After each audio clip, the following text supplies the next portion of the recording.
Hello everyone, my name is Shambhavi. Hope you all are doing well. So यहाँ पे आज हम लोग क्लास 7 हिस्ट्री जिस बुक को रेफर कर रहे हैं, दैट इज़ योर एनसीईआरटी।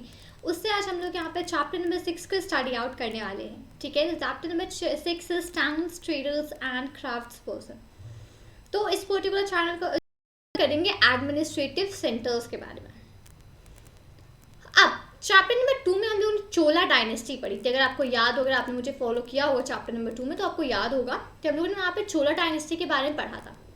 तो let's travel in our imagination to Thanjavur. Thanjavur क्या था? थंजावुर जो था वो कैपिटल था चोलास का, जो कि थाउजेंड्स ऑफ ईयर्स पहले था। राइट, हम लोगों ने पढ़ा था चैप्टर नंबर 2 में। तो वहाँ पे जो the perennial river Kaveri flows near this beautiful town. ये जो रिवर थी कावेरी, वो इस जो बहुत खूबसूरत एक टाउन था, इसके बगल से फ्लो करती थी। One hears the bells of the Raja Rajeshwara temple build by king Raja Raja Chola. और वहाँ पे लोगों को राजा राजेश्वर जो टेम्पल था उसकी घंटियों की आवाज़ सुनाई देती थी, जो कि किंग राजा राजा चोला ने बनवाया था। अब ये जो राजा राजेश्वर टेम्पल था, ये उस टाइम का सबसे मतलब उस टाइम का ऐसा टेम्पल था जिसमें सबसे लॉन्गेस्ट शिखर था। हम लोगों ने लास्ट ही चैप्टर में स्टडी आउट किया, चैप्टर नंबर 5 में इसको हम लोगों ने पढ़ाया कि राजा राजेश्वर टेम्पल जो था वो उस टाइम का एक ऐसा टेम्पल था जिसमें सबसे ज़्यादा ऊंचा शिखर था। ठीक है, the towns people are all praise for its architect Kunjaramallan Raja Raja Perunthacharan, who has proudly carved his name on the temple wall. अब ये जो टाउन के जो लोग थे बहुत ज़्यादा प्रेज करते थे आर्किटेक्ट, जिनका नाम था, 1 सेकेंड मैं इसको हाईलाइट कर देती हूँ। ये आर्किटेक्ट थे जिन्होंने राजा राजेश्वर टेम्पल उन्होंने मतलब बनवाया था। ठीक है, बनाया था। तो इन आर्किटेक्ट को टाउन के जो लोग थे वो बहुत प्रेज करते थे, बहुत तारीफ करते थे उनकी, और बहुत प्राउडली उन्होंने अपने नाम को इस टेम्पल की दीवारों पे लिखवाया था। कार्व मतलब कि जैसे गढ़ाना कहते हैं, वो कार्व करवाया था, मतलब लिखवाया था, ऐसे खोद खोद के अपना नाम। ठीक है, इनसाइड इज अ मैसिव शिवलिंग, और उसके अंदर एक बहुत बड़ी सी शिवलिंग है। ठीक है, बिसाइड्स द टेम्पल, अब टेम्पल के अगल बगल में there are places with mandaps और पैविलियंस। वहाँ पे अब आसपास में और जो जगह है टेम्पल के आसपास, वहाँ पे मंडप वगैरह हैं। ठीक है, Kings hold court in these mandaps. अब जो किंग्स वगैरह होते थे उनका जो कोर्ट वगैरह होता था वो इन मंडप्स वगैरह में होता था। जो भी ऑर्डर्स वगैरह उनको इशू करने होते थे, ठीक है, या रेगुलेट करने होते थे, वो सब वहीं से करते थे जो किंग्स थे। There are also barracks of the army, और बहुत सारी आर्मी भी थी। ठीक है, बहुत सारी आर्मी को भी उन्होंने ट्रेन कर रखा था, बहुत सारी आर्मी थी वहाँ पे। The town is bustling with markets selling grain, spices, cloth and jewellery. और जो टाउन है उसमें मार्केट्स, बहुत सारी मार्केट्स थी, जिसमें कि वहाँ पे गेहूँ, अनाज और स्पाइसेस, ठीक है, कपड़े, ज्वेलरी, ये सारी चीज़ें वहाँ पर सेल होती थी। Water supply for the town comes from the wells and tanks. अब जो टाउन था उसका जो वाटर था, मतलब पानी जो था, वो कहाँ से सप्लाई होता था? तो वो वेल्स या तो कुएं या फिर टैंक से वो वाटर सप्लाई होता था टाउन में। The Saliya weavers of Thanjavur and the nearby town of Uraiyur are busy producing cloth for flags to be use in the temple festival.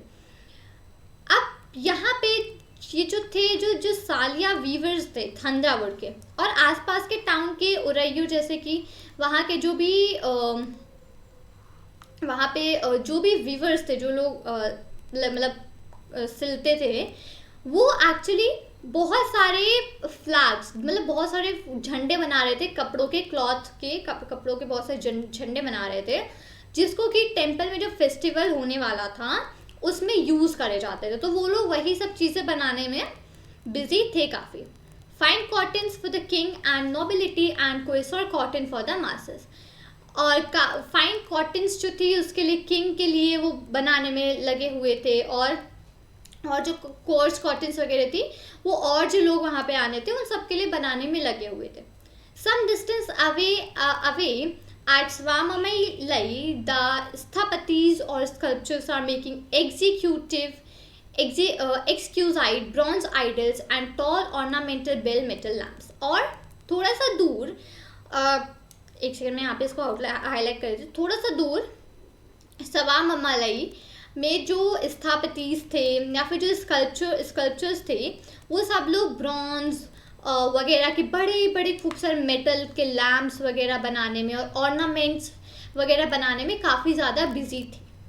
ठीक है, temple towns and pilgrimage centres. अब Thanjavur is also an example of a temple town. अब थंजावुर जो था वो एक example था temple town का। ठीक है, temple town represents a very important pattern of urbanisation, the process by which cities develop. अब टेम्पल टाउन्स क्या होते थे? टेम्पल टाउन्स एक बहुत ही एक ऐसा इंपॉर्टेंट पैटर्न होते थे जो कि रिप्रेजेंट करते थे अर्बनाइजेशन को। अर्बनाइजेशन मतलब कि सिटीज़ को डेवलप करने के प्रोसेस को हम लोग बोलते हैं अर्बनाइजेशन, राइट। आज से बहुत टाइम पहले सिटीज़ किस तरह, मतलब बहुत कम हाउसेस वगैरह हुआ करते थे, बहुत कम बिल्डिंग्स होती थी, बट आज के टाइम पे हम लोग देखें तो सिटीज़ बहुत ज़्यादा डेवलप हो गई हैं। शोरूम्स, मॉल्स, बहुत अच्छे अच्छे घर, फ्लैट्स, ये सारी चीज़ें हमारे सिटीज़ में मेडअप हो गए हैं। तो ये हमारी अर्बनाइजेशन, सिटीज़ को डेवलप करने का प्रोसेस जो होता है उसको बोलते हैं हम लोग अर्बनाइजेशन। तो ये सब चीज़ें मतलब कि पूरा टेम्पल टाउन होता था। ठीक है, टेम्पल्स वर ऑफन, एक सेकेंड में इसको यहाँ पे हाईलाइट कर देती हूँ, ये इंपॉर्टेंट है क्योंकि, ठीक है, great. Temples were often central to the economy and society. अब टेम्पल्स जो थे वो सोसाइटी और इकोनॉमी का एकदम एक सेंटर थे। Rulers build temples to demonstrate their devotion to various deities. Rulers जो राजा होते थे, जो लोग रूल करते थे, वो इन टेम्पल्स को उनके जो वेरियस डीटीज होते थे उनकी तरफ अपना डिवोशन, अपनी श्रद्धा उनकी तरफ दिखाने के लिए वो इन टेम्पल्स वगैरह को बनाते थे, जो भी रूलर्स होते थे, right. They also endowed temples with grants of land and money to carry out elaborate rituals, feed pilgrims and priest and celebrate festivals. वो लोग क्या करते थे, वो जो टेम्पल्स वगैरह होते थे, इसमें बहुत बड़े बड़े लैंड होते थे, बहुत सारा मनी जो था वो कैरी आउट किया जाता था रिचुअल्स वगैरह को परफॉर्म करने के लिए। पिलग्रिम्स जो कि दूर दूर से वहाँ आते थे उनको खाना वगैरह देने के लिए, फीड करने के लिए, और जो प्रीस्ट वगैरह होते थे वो फेस्टिवल्स वगैरह सेलिब्रेट करते थे। तो ये सब चीज़ें हुआ करती थी। Pilgrims who flock to the temples also made donations. अब पिलग्रिम्स जो कि बहुत दूर दूर से ग्रुप्स में आते थे, झुंड में आते थे टेम्पल्स वगैरह में, वो डोनेशंस भी करते थे टेम्पल में। ठीक है, great. Temple authorities use their wealth to finance trade and banking. और टेम्पल की जो अथॉरिटीज होती थी वो जो भी डोनेशंस वगैरह किया जाता था, जो भी वेल्थ वो लोग देते थे, उसको फाइनेंस करते थे ट्रेड और बैंकिंग के लिए। Gradually a large number of priest, workers, artisans, traders etcetera settle near the temple to cater to its needs and those of the pilgrims. धीमे धीमे क्या हुआ कि बहुत ही लार्ज नंबर में जो प्रीस्ट थे, वर्कर्स थे, आर्टिसंस थे, जो ट्रेडर्स थे, वो सब लोग टेम्पल के आसपास आकर के सेटल होने लगे। और जो लोग होते हैं जिनको ज़रूरत होती थी, और पिलग्रिम्स वगैरह की आकर के उनकी हेल्प करने लगे। दस ग्रू टेम्पल टाउन्स। तो इस तरीके से टेम्पल टाउन्स जो थे वो धीमे धीमे बढ़ते गए, धीमे धीमे ग्रो होते गए। Towns emerged around temples such as those of Bhillaswamy and Somnath in Gujarat. Towns जो थे वो जो टेम्पल थे, जैसे कि भिल्लास्वामी टेम्पल जो कि मध्य प्रदेश में है, ठीक है, सोमनाथ जो कि गुजरात में है, तो उनके आसपास बहुत टाउन्स वगैरह एकदम से इमर्ज होने लगे, एकदम से बनने लगे। Other important temple towns included Kanchipuram and Madurai in Tamil Nadu and Tirupati in Andhra Pradesh. और जो भी टेम्पल्स थे, टेम्पल टाउन्स थे जिनमें कि जो कि ग्रो होने लगे, वो कांचीपुरम और मदुरई जो कि तमिलनाडु में है, तिरुपति जो कि आंध्र प्रदेश में है। तो इस तरीके से और बहुत सारे टेम्पल टाउन्स वगैरह थे वो धीमे धीमे इमर्ज होने लगे, बनने लग गए। Pilgrimage centres also slowly developed into townships. Pilgrimage के जो सेंटर्स थे, मतलब जहाँ पे जो लोग ट्रैवल करते थे, जो सेंटर होते थे जहाँ से, तो वो भी धीमे धीमे डेवलप होने लग गए और वो होने लगे टाउनशिप्स में। वृंदावन जो कि उत्तर प्रदेश में है और तिरुवन्नमलाई जो कि तमिलनाडु में है, वो एग्जाम्पल्स है कुछ ऐसे दो टाउन्स के जो कि धीमे धीमे डेवलप होकर टाउनशिप्स बनते गए। अजमेर राजस्थान में ये जो था ये कैपिटल था चौहान किंग्स का 12th सेंचुरी में। मैं इसको यहाँ पे हाईलाइट कर देती हूँ, अजमेर इन द 12th सेंचुरी। ठीक है, ये अजमेर राजस्थान में है, वो कैपिटल था चौहान किंग्स का 12th सेंचुरी में, और आगे धीमे धीमे जाके ये सुबह हेडक्वार्टर्स बना था मुगल्स के अंडर में। ठीक है, तो पहले ये चौहान किंग्स का कैपिटल था, फिर आगे ये मुगल्स का हेडक्वार्टर्स हुआ। So it provided an excellent example of religious coexistence. अब ये एक बहुत ही अच्छा एग्जाम्पल था रिलीजियस कोएग्जिस्टेंस का, मतलब जो लोग जो रिलीजन्स के हिसाब से बहुत ही अच्छा एग्जाम्पल था। Khwaja Moinuddin Chishti, the celebrated Sufi saint, यहाँ पे एक सूफी सेंट है जिनका नाम है, मैं यहाँ पे हाईलाइट कर देती हूँ, ख्वाजा मुइनुद्दीन चिश्ती। ठीक है, इनके बारे में हम लोग चैप्टर नंबर 8 में डिटेल में पढ़ेंगे। तो ये एक सूफी सेंट थे ये। ठीक है, who settled in the 12th century, 12th century में आके सेटल हुए। Attracted devotees from all creeds, अब जितने भी अलग अलग क्रीड्स थे, जितने भी अलग रिलीजन्स थे, सबसे इन्होंने डिवोटीज को बिल्कुल अट्रैक्ट कर लिया था। Near Ajmer is a lake Pushkar, अब अजमेर के पास में बगल में एक लेक है जिसका नाम है पुष्कर, आप सबने सुना होगा। तो अजमेर के पास में एक लेक है, इसका नाम है पुष्कर। इसने क्या किया था, इसने जो पिलग्रिम्स वगैरह थे, ठीक है, जो लोग ट्रैवल करते थे, जो कि उन लोग को काफ़ी ज़्यादा अट्रैक्ट किया था एंशिएंट टाइम्स में। जो पुराने टाइम पहले के टाइम्स में इन्होंने पिलग्रिम्स वगैरह को बहुत ज़्यादा अट्रैक्ट किया था।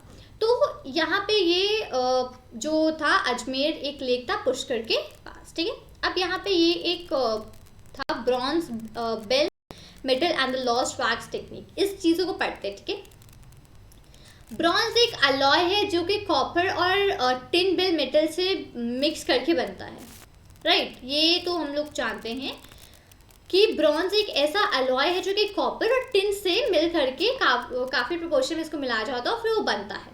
ठीक है, अब इससे बेल जो घंटे जैसी होती है ना, उस तरीके की साउंड आती है इससे ब्रॉन्ज से। चोला ब्रॉन्ज स्टैचूज, चोला के जो ब्रॉन्ज स्टैचूज थे हम लोग चैप्टर नंबर 2 में ऑलरेडी देख चुके हैं उसको। तो चोला के जो ब्रॉन्ज स्टैचूज थे वो उनको एक लॉस्ट वैक्स टेक्निक थी, उससे उनसे मिल करके उसको बनाया जाता था। ये टेक्निक क्या थी इसको पढ़ते हैं। सबसे पहले क्या होता था, an image was made of wax, wax जो होता था, ठीक है, वैक्स मतलब मोम अगर आपने सुना हो हिंदी में, तो वैक्स का मतलब होता है मोम। तो वैक्स से मिल करके उनकी एक इमेज बनाई जाती थी सबसे पहले। ठीक है, फिर उसको क्ले से पूरा कवर अप किया, पहले वैक्स से पूरा शेप और इमेज वगैरह बनाई गई, फिर उसको क्ले से पूरा कवर करते थे और उसको पूरा सूखने देते थे। अगले फिर जब सूख जाता तो फिर उसको हीट करा जाता था। ठीक है, उसमें छोटे छोटे होल बनाए जाते थे। क्ले का जो कवर था, जो सबसे ऊपर की क्ले होती थी उसके अंदर वैक्स होती थी, तो जो क्ले का कवर होता है उसमें छोटे छोटे होल बनाए जाते थे और उसमें से फिर जो पिघली हुई वैक्स होती थी जिसको हम लोग ने सबसे पहले लगाया था, वो वैक्स वहाँ से बाहर आ जाती थी उन होल से।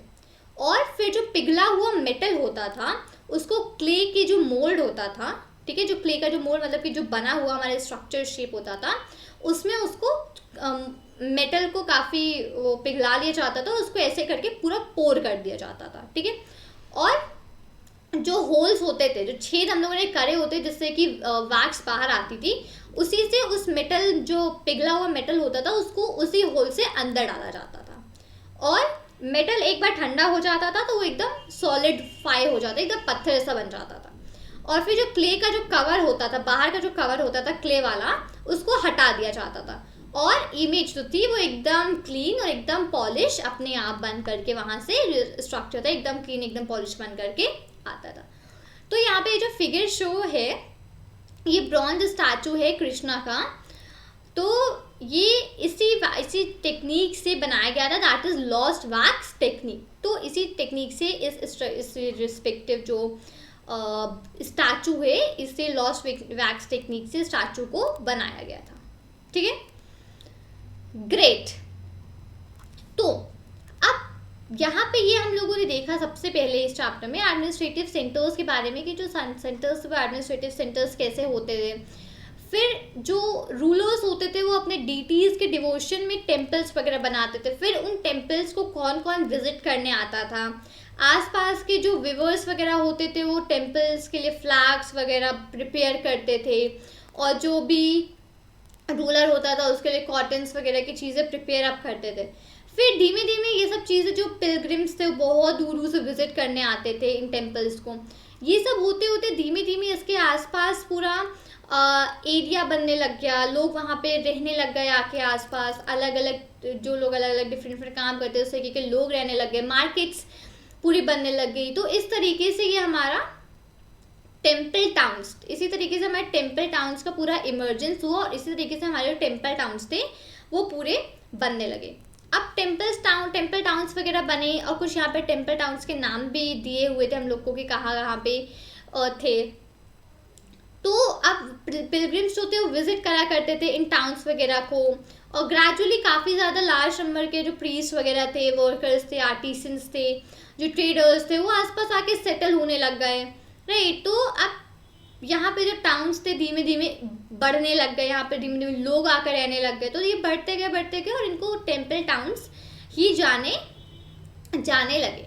अब पिलग्रिम्स जो दूर से आया करते थे यहाँ पे, ये काफ़ी ज़्यादा डोनेशंस वगैरह भी करा करते थे टेम्पल की वेल बीइंग और यहाँ पे हर चीज़ के लिए। तो वो जो डोनेशन किया करते थे वो बैंकिंग और ट्रेडिंग इन दोनों काम में वो डोनेशन यूज़ हो, जो टेम्पल की जो अथॉरिटीज़ होती थी वो उस वेल्थ को फाइनेंस में और बैंकिंग वगैरह में यूज़ करने लग गई। तो इस तरीके से यहाँ पे ये धीमे धीमे जो चीज़ें थी, जो टेम्पल टाउन्स थे वो बढ़ने लग गए। इस तरीके से टेम्पल टाउन्स इमर्ज होने लग गए। कुछ नाम हम लोगों ने पढ़े जैसे कि वृंदावन, ठीक है, तो और तमिलनाडु में हम लोगों ने पढ़ा, उत्तर प्रदेश में। तो इस तरीके से टेम्पल टाउन्स होते हुए धीमे धीमे इमर्ज करने लग गए, धीमे धीमे बढ़ने लग गए। फिर जो स्टैचूज वगैरह थे वो कैसे बनाए जाते थे, तो एक टेक्निक थी जिसका नाम था लॉस्ट वैक्स टेक्निक। तो इस पर्टिकुलर टेक्निक्स की हेल्प से स्टैचूज वगैरह बनाने जाने लग गए, ठीक है, ब्रॉन्ज, बेल मेटल के। तो ब्रॉन्ज वगैरह के ये स्टैचूज बनने लग गए। इनका प्रोसीजर पूरा मैंने अभी आपको यहाँ पे एक्सप्लेन किया था कि सबसे पहले वैक्स की इमेज बना ली जाती थी और फिर इसको क्ले से कवर करके ठंडा होने रख दिया जाता था। फिर उसमें उसको थोड़ा सा हीट करके उसमें छोटे छोटे होल्स बना दिए जाते थे, क्ले में, वैक्स में नहीं, क्योंकि क्ले ऊपर की कवरिंग होती थी, उसमें होल्स बना दिए जाते थे। जैसे ही होल्स बनाते थे तो अंदर की जो वैक्स थी वो पूरी की पूरी पिघल के बाहर आ जाती थी।